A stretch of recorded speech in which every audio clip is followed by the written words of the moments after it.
सरलाई धेरै धेरै बधाई छ। धन्यवाद। हजुरको शुभ नाम? विकास। अनि हजुरको? दिलबहादुर नेपाली। हजुरको? सुभाष नेपाली घोराइ 12। हजुरहरू चाहिँ घोराइ 12 देखि आज हाम्रो दाङ अटो रिकन्डिसनमा आएर बजाज कम्पनीको 2021 मोडलको 82 एफआई लगेर जाँदै हुनुहुन्छ। हाम्रो यो दाङ अटो रिकन्डिसनसम्म चाहिँ के कसरी आइपुग्नु भयो नि सर? मैले टिकटकमा देखाएको थिएँ। हजुर हजुर। टिकटकको विज्ञापन अनुसार अब जाम थियो भनेर आइयो। हजुर। आएर राम्रै लाग्यो। हजुर। अब अटो हेर्दाखेरि ठिकै लाग्यो। हजुर। अनि किन्न मन लाग्यो। अनि कुराकानी मिल्यो, लग्दैछु। त्यो लगेर जाँदै हुनुहुन्छ? हजुर।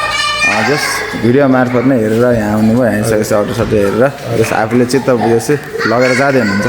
हजुर आफूले त लग्नुभयो, जुन अब धेरै साथीभाइहरूले अब सेकेन्ड ह्यान्ड अटो किन्न खोजिरहनु भन्छ होइन, त्यहाँ साथीभाइहरूको लागि चाहिँ हाम्रो यो दाङ अटो रिकन्डिसनको बारेमा चाहिँ के सन्देश दिन चाहनुहुन्छ नि? अब के कस्तो छ भनेर? अब अटो रिकन्डिसनमा अब राम्रै हुने रहेछ। अब बनाएर राम्रै बनाएर दिनुहुने रहेछ।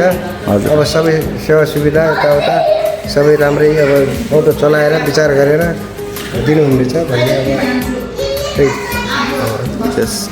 ठिकै छ, ठिकै छ, सन्तोषजनक नै छ होइन? त्यही भन्न चाहन्छु। अनि हजुरले के भन्न चाहनुहुन्छ सर हाम्रो यो दाङ अटो रिकन्डिसनको बारेमा, सेवा सर्भिसहरू के कस्तो छ भनेर? सबै चिज राम्रो छ। तपाईँहरू पनि आइदिनुहोस्, हेरिदिनुहोस्, एकचोटि राम्रो लाग्यो लग्नुहोस्, नलाग्यो नलाग्नुहोस् होइन। हजुर। आइदिनुहोस्, एकचोटि बुझिदिनुहोस्, बुझेर लग्नुहोस्। हजुर। तपाईँ पनि आइदिनुहोस्, म त्यही नै भन्न चाहन्छु। त्यही भन्न चाहनुहुन्छ। अनि हजुरले नि के भन्न चाहनुहुन्छ? राम्रो छ या नराम्रो छ सेवा सर्भिसहरू हाम्रो? आएर सेवा सर्भिस लिनुहोस् दाङ रिकन्डिसन।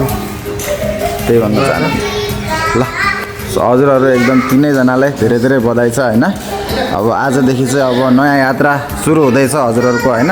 एउटा अब यो पनि एउटा नयाँ बाटोमा हिँड्दै हुनुहुन्छ।